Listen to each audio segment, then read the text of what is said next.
My YouTube channel. आज की video बनाने का मकसद ये है कि आपको ये सिखाया जाए कि आप किसी भी कंपनी के स्टॉक का बीटा एक्सेल की मदद से किस तरीके से कैलकुलेट कर सकते हैं। अगर आपको बीटा का कॉन्सेप्ट अभी तक नहीं पता चला तो नीचे डिस्क्रिप्शन में मैंने लिंक दिया हुआ है, आप मेरी प्रीवियस वीडियो देखें तो आपको बीटा का कॉन्सेप्ट अच्छे तरीके से समझ आ जाएगा, फिर आप इसकी कैलकुलेशन का तरीका सीख सकेंगे। डियर फ्रेंड्स, बीटा को कैलकुलेट करने के तीन बड़े मेथड हैं। एक है कोरिलेशन, दूसरे नंबर पे कोवेरिएंस और तीसरे नंबर पे रिग्रेशन की मदद से हम बीटा कैलकुलेट कर सकते हैं।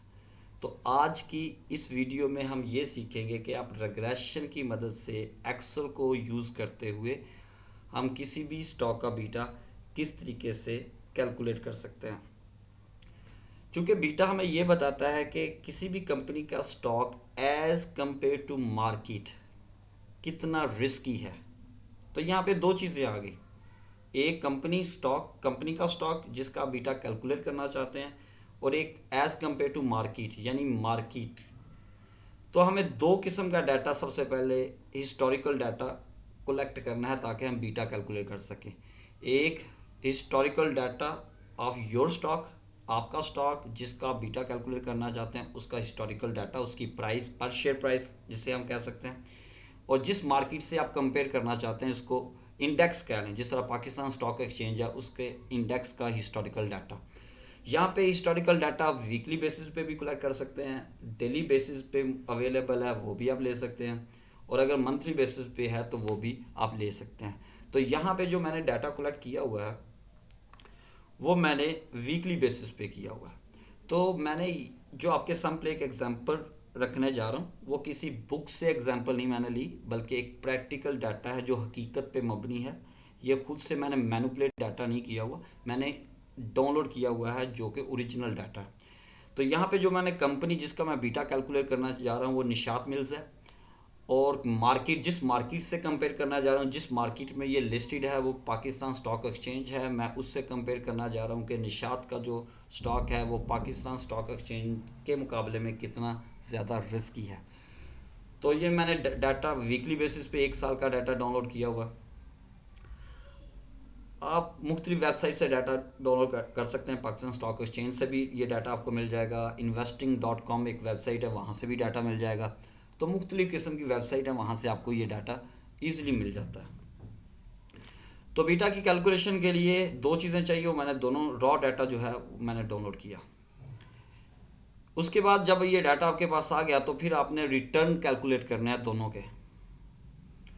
सबसे पहले मैं निशात के शेयर का रिटर्न कैलकुलेट करने जा रहा हूँ। रिटर्न कैलकुलेट करने के लिए आपको फंक्शन एक्टिवेट करना पड़ेगा, is equal to this one divided by this one -1। Enter का बटन प्रेस करें और इस फार्मूले को ड्रैग करके लेके चले जाएं यहाँ तक, एक कॉलम आगे।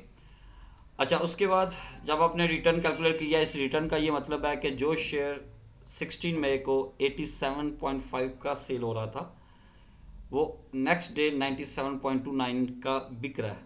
तो कितने परसेंट चेंज आई, अगर इसको परसेंटेज में कन्वर्ट कर लें तो 11% समथिंग बनता है। तो इस हिसाब से मैंने इसको कैलकुलेट कर लिया। इसी तरह आपने जो पाकिस्तान स्टॉक एक्सचेंज का जो इंडेक्स है उसकी मदद से आपने रिटर्न कैलकुलेट करना है। तरीकाकार वही है, इज इक्वल टू का बटन प्रेस करना है, this one divided by this one -1। Enter का बटन प्रेस करें जी और इसको ड्रैग करके नीचे तक लेके चले जाएं।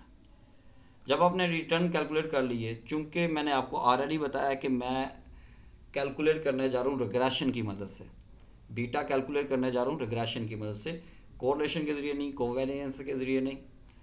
बीटा कैलकुलेट करने के लिए सबसे पहले आप इज इक्वल टू का बटन प्रेस करें ताकि फंक्शन को एक्टिवेट किया जा सके। जो फंक्शन हम इसके लिए यूज़ करेंगे वो स्लोप है। स्लोप का मतलब हम बीटा कैलकुलेट करने जा रहे हैं, कोएफिशिएंट कैलकुलेट करने जा रहे हैं। तो जो ही आप स्लोप लिखेंगे तो नीचे आपको स्लोप का फंक्शन भी नज़र आएगा ब्लू कलर का, आप इसको डबल क्लिक करें। इसका मतलब है ये स्लोप का फंक्शन एक्टिवेट हो चुका है। तो वो स्लोप के यहाँ पे जो फंक्शन एक्टिवेट हुआ है उसके नीचे वो आपको वैल्यूज़ मांग रहा है। चूँकि हम रिग्रेशन की मदद से कैलकुलेट करने जा रहे हैं तो रिग्रेशन में एक डिपेंडेंट वेरिएबल होता है, एक इंडिपेंडेंट वेरिएबल होता है। तो यहाँ पे नॉन वाइज का मतलब है डिपेंडेंट वेरिएबल। डिपेंडेंट वेरिएबल से मुराद है जिस स्टॉक का बीटा आप कैलकुलेट करने जा रहे हैं उस रेंज को आपको सिलेक्ट करना पड़ेगा।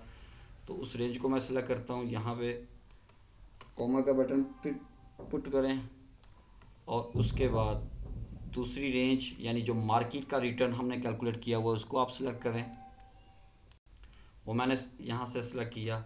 ब्रैकेट को क्लोज़ करें जी, ब्रैकेट को मैंने क्लोज़ कर दिया, फंक्शन ख़त्म हुआ, एंटर का बटन प्रेस किया तो यहाँ पे आपका बीटा कैलकुलेट हो चुका है। इसका ये मतलब है कि अगर आपकी मार्केट 100% रिस्की है तो जो निशात का स्टॉक है एज ऑन May 23 वो 63% मोर रिस्की है।